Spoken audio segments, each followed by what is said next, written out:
دوستوں، جب بھی ہم عرب ممالک کا ذکر کرتے ہیں تو ہمارے ذہنوں میں اسلام، بڑی بڑی مساجد اور اس سے ریلیٹڈ چیزیں آ جاتی ہیں۔ اس کی سب سے بڑی وجہ یہ ہے کہ عام طور پر عرب دنیا کی پہچان اسلام سے ہوتی ہے، اور اس کی ایک بہترین مثال یہ ہے کہ اسلام کے آنے کے بعد عربوں نے دنیا میں بہت ترقی کی اور اپنی سلطنت بڑھانے کے لیے مزید نئے علاقے فتح کیے۔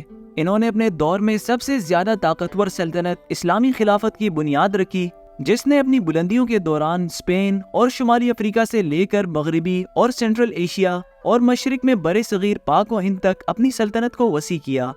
اسلامی خلافت میں کئی صدیوں تک دنیا کے سب سے غالب سیاسی، عسکری، سائنسی اور ثقافتی مراکز میں اہم کردار ادا کیا، جبکہ دین اسلام عالمی سطح پر سب سے اہم سیاسی اور سماجی قوتوں میں سے ایک بنا۔ یہ تو بات ہو گئی کہ اسلام کے آنے کے بعد عربوں نے دنیا میں کتنی ترقی کی، لیکن آج کی اس ویڈیو میں ہم بات کریں گے کہ اسلام سے پہلے عرب لوگ کس طرح زندگی گزارتے تھے، ان کا گزر بسر کیسا تھا، وہ کس طرح حکومت کرتے تھے اور کس چیز پر یقین رکھتے تھے۔ آج کی اس ویڈیو میں ہم یہی سب جاننے کی کوشش کریں گے۔ اسلام سے پہلے عرب زیادہ تر خانہ بدوش معاشرے میں رہتے تھے، جہاں قبائل کی مستقل نقل و حرکت ہوتی تھی۔ ان بدو قبائل میں سے آج بھی کچھ قبائل اپنی روایتی خانہ بدوش طرز زندگی کو برقرار رکھے ہوئے ہیں۔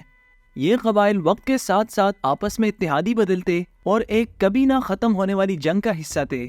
قبائلی رہنما اپنے قبیلے کے لیے قوانین بناتے، لیکن انہیں کسی منظم طریقے سے لکھا نہیں جاتا تھا۔ ان کے قانون میں وراثت صرف مرد اولاد کو ہی منتقل ہوتی تھی اور عورتوں کو جائیداد میں کسی قسم کا حصہ نہیں دیا جاتا تھا۔ یوں کہہ سکتے ہیں کہ عورتوں کو کسی قسم کی کوئی حیثیت نہیں دی جاتی تھی، یہاں تک کہ قبائلی تنازعات میں انہیں جنگی سامان کے طور پر قبضے میں لیا جاتا تھا۔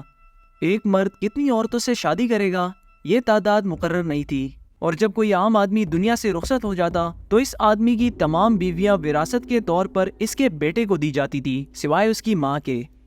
بیٹیوں کو بوجھ اور معاشرے میں شرمندگی کا باعث سمجھا جاتا تھا، اسی وجہ سے زیادہ تر لوگ اپنی معصوم بیٹیوں کو زندہ دفن کر دیتے تھے۔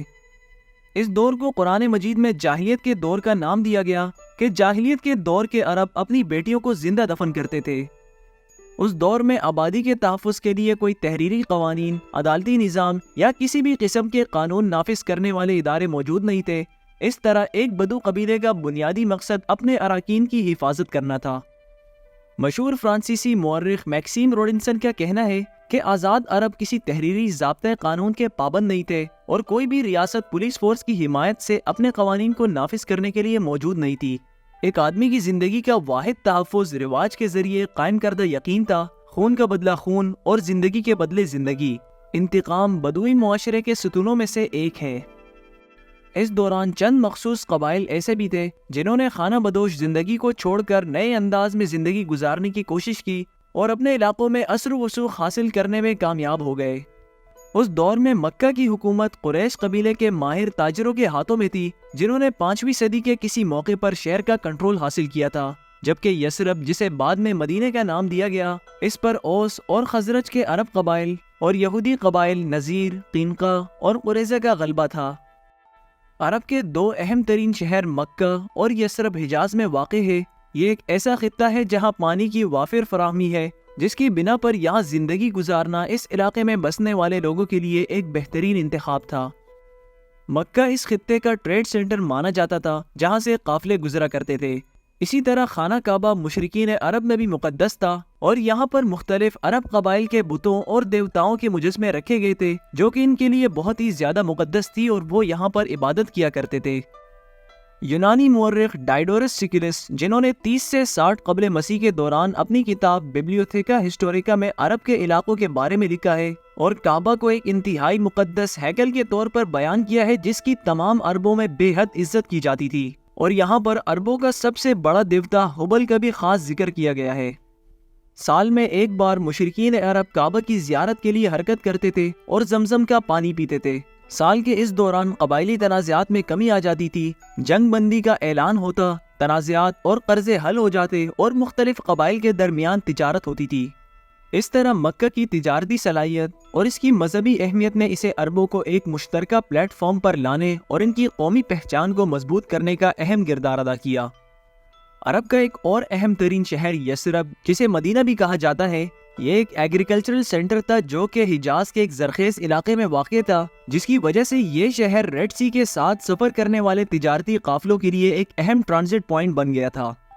ابتدائی تاریخ میں یثرب پر یہودیوں کا غلبہ تھا، لیکن آہستہ آہستہ کئی عرب قبائل بھی یثرب کی زمین پر قدم رکھتے گئے اور شہر میں سیاسی اور معاشری اثر و رسوخ حاصل کرتے گئے۔ ہم نے دیکھا کہ اسلام سے پہلے بھی عرب میں مذاہب نے عربوں کی تشخیص میں اہم کردار ادا کیا، لیکن یہاں ایک سوال اٹھتا ہے کہ اسلام سے پہلے عرب کس ریلیجن کو فالو کیا کرتے تھے؟ اسلام سے پہلے عرب میں بت پرستی، عیسائیت، یہودیت اور ایرانی مذاہب پائے جاتے تھے، لیکن ان سب میں سب سے زیادہ مقبولیت بت پرستی کو حاصل تھی اور اسی مذہب کو زیادہ تر عرب فالو کیا کرتے تھے۔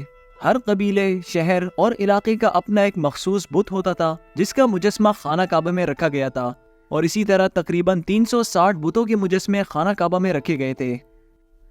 بازنطینی سلطنت، ایتھیوپیا، فارس اور دیگر ہمسایہ ملکوں کے ساتھ تجارتی اور سیاسی تعلقات نے بھی عرب معاشرے کے نظام اور مذہبی منظر نامے کی تشکیل میں بھرپور کردار ادا کیا۔ پہلی صدی عیسوی کے دوران عرب تاجروں نے عیسائیت کو عرب میں متعارف کرایا اور یہ دور بازنطینی سلطنت کا عروج مانا جاتا تھا۔ عیسائیت کے ساتھ ساتھ یہودیت بھی عرب کے مذہبی منظر نامے کا ایک اہم حصہ تھی۔ رومی سلطنت کے ظلم و ستم کے نتیجے میں پہلی صدی عیسوی میں یہودیوں کی عرب کی طرف ہجرت شروع ہو گئی۔ بہت سے یہودیوں کو حجاز، یثرب، خیبر، فدق اور القریٰ جیسے قصبوں میں پناہ ملی، اور وقت گزرنے کے ساتھ ساتھ بہت سے عربوں نے بھی یہودیت کو اپنا لیا تھا۔ جہاں بت پرستی، عیسائیت اور یہودیت بڑھتی جا رہی تھی، وہیں ایک گروہ ایسا تھا جو کہ صرف ایک اللہ کی عبادت کرتا تھا، اور اس کا مرکزی نقطہ حضرت ابراہیم علیہ السلام کی نبوت کے گرد ہوتا تھا، لیکن اس کا ظاہری طور پر عیسائیت یا یہودیت سے تعلق نہیں تھا۔ یہ وہ لوگ تھے جو صرف ایک اللہ کی عبادت کرتے تھے اور بت پرستی اور اس جیسے مشرکانہ عقائد کے بالکل خلاف تھے۔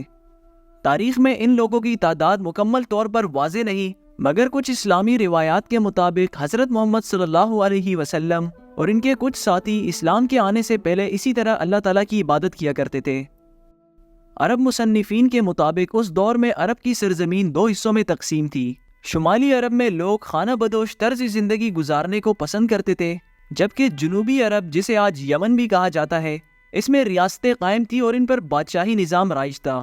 موجودہ مورخین یمن کے بارے میں لکھتے ہیں کہ اس سرزمین کو 280 عیسوی کے لگ بھگ ہیمرائٹ سلطنت نے فتح کیا تھا۔ ہیمرائٹ سلطنت اسلام کے آنے سے پہلے عرب کی سب سے نمایاں اور جدید ریاستوں میں سے ایک مانی جاتی تھی۔ چوتھی صدی عیسوی کے شروعات تک ہیمرائٹ سلطنت نے جنوبی عرب پر حکومت کی اور شمال میں اپنی سرحدوں کو نجران تک پھیلا دیا۔ ابتدائی دور میں یہ لوگ مشرکین رہے، لیکن 5ویں صدی کے آخر میں ان کے بادشاہ ابو کریمہ نے یہودیت کو اپنا عقیدہ بنا لیا۔ اس کے بعد اس کا بیٹا بادشاہ بنا، لیکن اس نے اپنی انتہا پسند سوچ کی وجہ سے اپنے ملک میں رہنے والے عیسائیوں پر ظلم کرنا شروع کر دیے۔ یہیں سے ہیمرائٹ سلطنت کا خاتمہ ہوا، کیونکہ 524 میں ایتھیوپیا کی سلطنت، بازنطینی سلطنت اور جنوبی عرب کے عیسائیوں کے عیسائی اتحاد کے ہاتھوں شکست کھانے کے بعد مارا گیا۔ اس کے بعد عیسائی حبشیوں نے جنوبی عرب کا کنٹرول سنبھالا اور زائرین کو راغب کرنے کی کوشش میں صنعا میں ایک گرجا گھر تعمیر کیا۔ اس وقت یمن میں ایتھیوپیا کا وائس رائے ابرہہ تھا، جس نے مکہ پر حملہ کرنے کے لیے اور خانہ کعبہ کو گرانے کے لیے جنگی ہاتھیوں کا استعمال کیا، لیکن تاریخ نے دیکھا کہ کس طرح اللہ تعالیٰ کے حکم سے ابابیل نامی پرندے نے راستے میں ہی اس لشکر کو کھائے ہوئے بھوسے کی طرح بنا دیا۔ اس پورے واقعے کا ذکر قرآن مجید کے سورہ الفیل میں بھی موجود ہے کہ کس طرح اللہ تعالیٰ نے ان کے منصوبے کو ناکام بنایا اور ان پر پرندوں کی پوری ایک فوج بھیج دی جو کہ انہیں مٹی اور پتھر کی کنکریاں مار رہے تھے۔ اسلام سے پہلے عربوں کی زبان اور روایات ایک جیسی تھی، لیکن وہ اپنی قبائلی شناختوں، خون کے انتقام اور مذہبی امور کی بنا پر تقسیم ہو گئے تھے، مگر جلد ہی اسلام کے آنے کے بعد انہیں دنیا میں عزت ملی اور اسلام پر عمل کرتے ہوئے خلافتی نظام قائم کیا، جس کی بنا پر آدھی سے زیادہ دنیا پر اسلام کا جھنڈا لہرایا گیا۔ دوستوں، آپ کو یہ ویڈیو کیسی لگی مجھے کمنٹس میں ضرور بتائیے گا، اور اس ویڈیو سے متعلق اپنی قیمتی رائے کا اظہار کمنٹس میں ضرور کیجیے گا۔ آپ سے ملاقات ہوگی ایک نئی ویڈیو میں، تب تک کے لیے اجازت دیجیے۔ اللہ حافظ۔